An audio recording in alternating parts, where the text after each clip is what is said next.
want to answer a question that I was asked by a married woman in her 50s. She'd been married for about 35 years, and she said to me, Simon, how do I get my husband to initiate more? Now, we need to clarify what she means first by initiating. She wasn't referring to, I want him to initiate sex more, or I want him to, it was more with smaller stuff. I just want him to initiate things like, can he book the restaurant when we go out to dinner?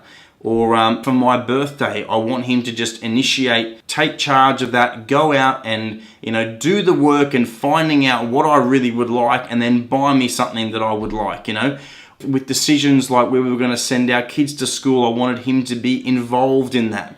Or just whatever it might be, right? But she was kind of referring to the little things like that, where she was like, I want him to step up a little bit more, to take initiative and lead, right? She was like, because, deep down, and this is true, right? Deep down, men have an inbuilt desire to initiate and lead.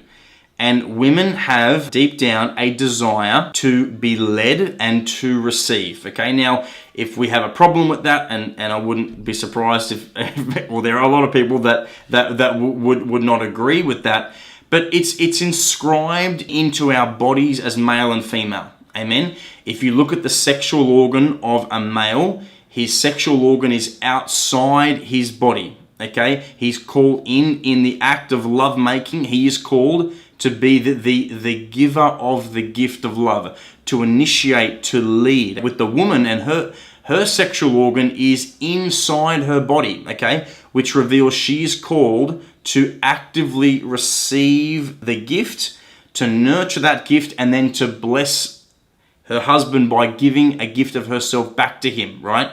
So it's wired into our physiology that men are called to initiate and to actively give, and women are called to be a desire and are called to be led and to actively receive first primarily, and then to bless by being a gift back. Now, at the beginning of a relationship, okay, very early on when a couple start dating and courting and engage, and even into the early years of their marriage, it is normally very common and it's very easy for these roles, okay, for the husband to take initiative and to lead his wife, and for the wife to desire and allow him to lead her, and for her to actively receive more, right? This tends to happen a little bit more easily in the early phase of a relationship, okay? But sadly, it doesn't often last very long. Keep this in mind as well. There are some supernatural things at play here too. If it is God's design, as St. Paul says in Ephesians 5, husbands are called to be the head of their wives as Christ is the head of the church, which basically means being a chief servant, being a leader, being the initiator of the gift of love. And if wives are called to love their husbands as Christ loved the church, right? Which basically means to allow Christ, the bridegroom, allow the husband to lead them, allow him to serve them, to love them, to lay their lives down for them. If this is God's design for human marriage, okay, for Christian marriage, then don't you think the enemy, don't you think Satan is going to want to tempt us to reverse those roles, okay? He can't create from scratch, but what he can do is twist God's plan and turn it on its head, so we're almost playing the other role, which causes massive disruption and destruction to God's plan for relationships and marriage. If God's plan is that men are the initiators and leaders with Christ as the model of headship, and women are called to actively receive and to be led by their husbands with the model of the church, okay, then Satan attacks men and women in leading men to become more passive and women to become more controlling. Now, I'm going to be really blunt and I'm going to say it just as I feel it. A passive man is repulsive. Amen? And a controlling woman is repulsive. There's nothing beautiful about a controlling woman. There's nothing inspirational or honorable about a passive man. We know instinctively something is majorly off, okay? and we don't find it beautiful, we're not drawn to it, we don't find it, it's not appealing, attractive, any of that, we know something's wrong. And that's what the devil loves. He loves to twist God's plan. And if we look into our culture right now, we can see this playing out very obviously and plainly in so many marriages. Amen. The husband is becoming a lot more passive and the wife is becoming a lot more controlling. This is Satan's plan. Okay. Now, if you're married and you're watching this or listening to this, I want you to reflect a bit on, in my own relationship, in my own marriage, is this playing out in my marriage, and how has the enemy infiltrated how I was meant to be as a man, as a husband, and how I was meant to be as a wife and bride. Amen. Is this having an impact right now? It's very possible, okay, that it is true, that some men will naturally just be more inclined to be passive, okay? And it could be from some childhood wounding or being shut down as a young boy, and just they're naturally now, even when they entered a relationship, they were more passive. We're seeing a lot more of that, of course. The enemy's beginning to work his strategy on boys when they're teenagers or even younger, to crush their manhood and crush their desire to initiate. However, what I do see largely playing out, okay, in marriages, when I've worked with, married couples and just witnessed the testimonies of married couples, this is what I'm seeing playing out in so many marriages right now, okay? Men have a need to be respected by their wives. We do. As a man, I can honestly say I have a deep desire for Madeline to respect me, to honor me, and to affirm me in my male headship, okay? I need to hear that she's proud of me for working hard, proud of me for trying to provide for my family, proud of me for the father that I am, and just all these things. We have a deep desire for that to be seen and to be affirmed. And now, in my masculinity, in my calling to initiate and to lead her in love, I also have a deep desire for her to notice that, affirm that, and to respect that in me. When men try to lead, when they try to lead or initiate in their marriages, sometimes they are met with a wife who will reject their attempt to initiate or lead. They will put them down. They might criticize. They'll say, "Look, that's stupid. Do it this way," or "My ideas are better." Okay, and I've heard women say this in many different ways, but it's essentially, and if we look at sitcoms and movies now, it's all about the man is stupid. The man shouldn't make decisions. He's dumb. Just leave it all to the woman who's smart and sensible and can do it better, can do it 10 times better than him, no matter what it is, okay? Now, that's the disgusting messaging we're sending young men today and young women today, right? And so this is naturally creeping into Catholic marriages where men are trying to initiate when they have in the back of their mind these lies about themselves that maybe what I'm trying to do is not as good as what she could do. Maybe I'm poor at initiating. Maybe I'm a bad leader. Maybe I should just let her do it all, right?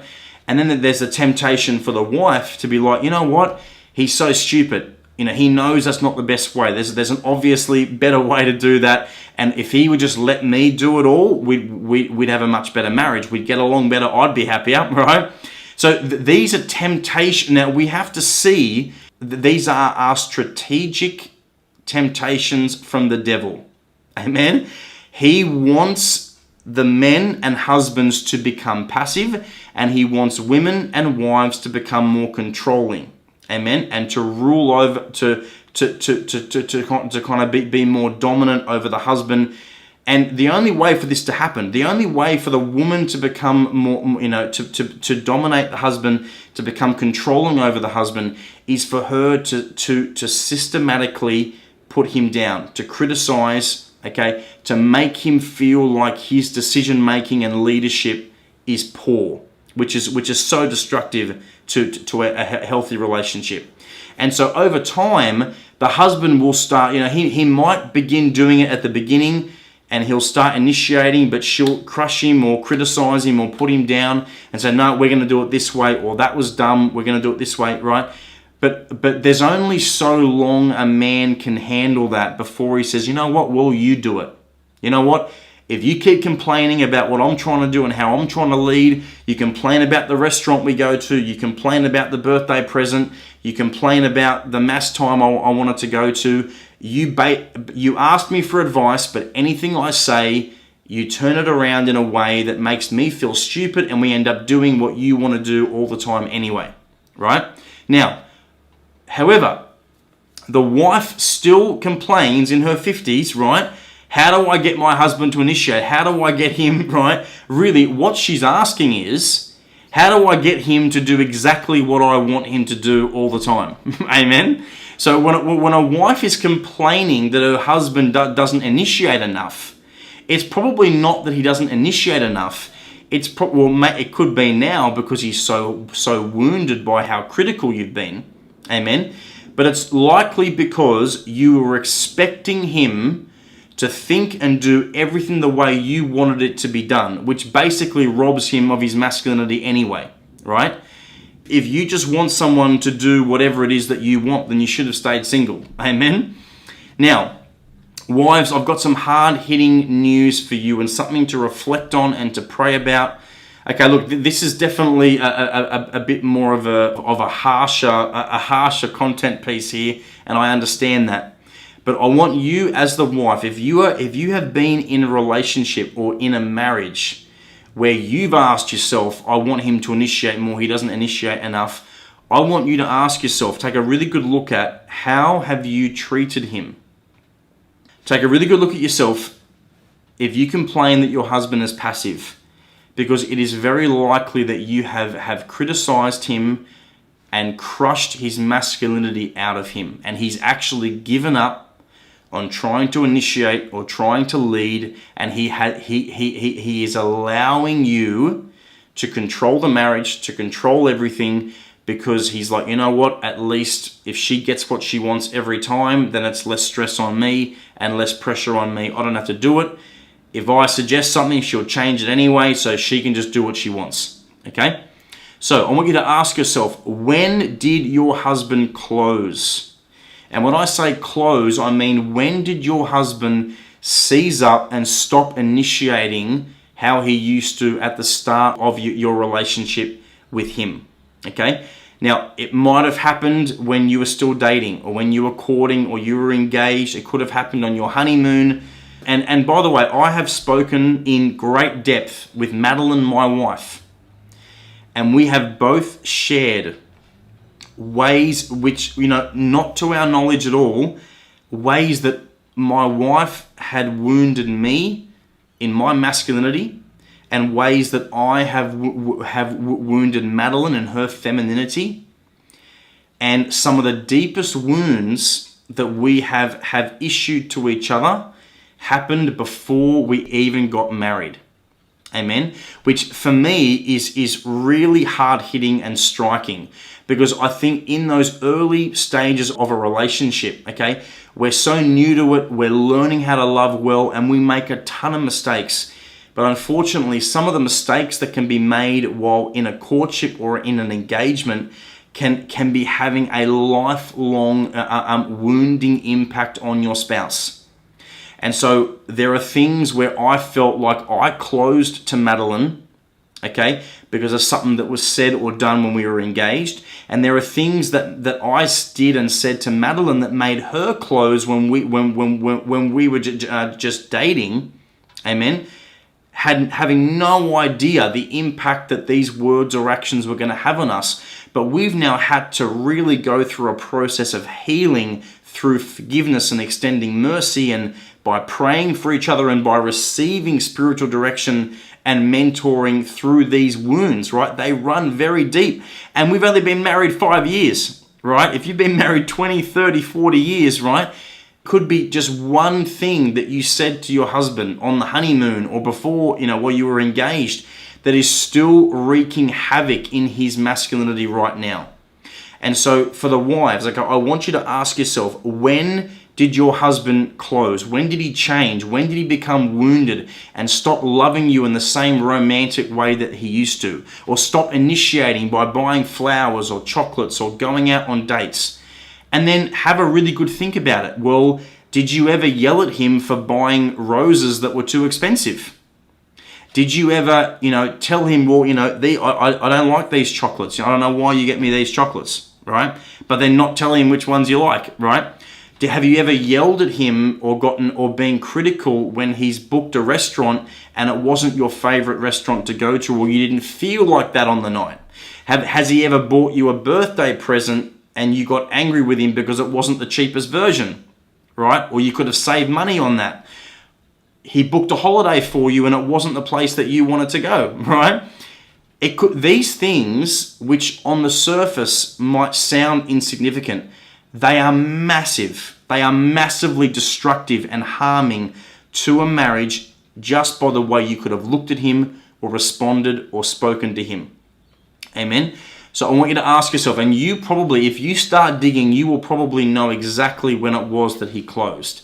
And I want to encourage you to choose the right time after some prayer and fasting maybe, but go up to him and apologize for those times, or that one time that you really did some damage by the way you responded or spoke to him.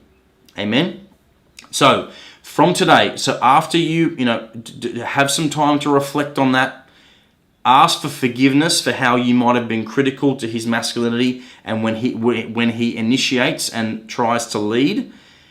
And from today, begin praising and affirming every effort he does to initiate and to lead. Once he begins to feel more respected and loved and honored in his masculinity and as a husband and as a father, you watch, he will open up again. Okay, he will open up again to you. He'll become more romantic again. He'll be looking for ways to bless you and to love you and to do things for you.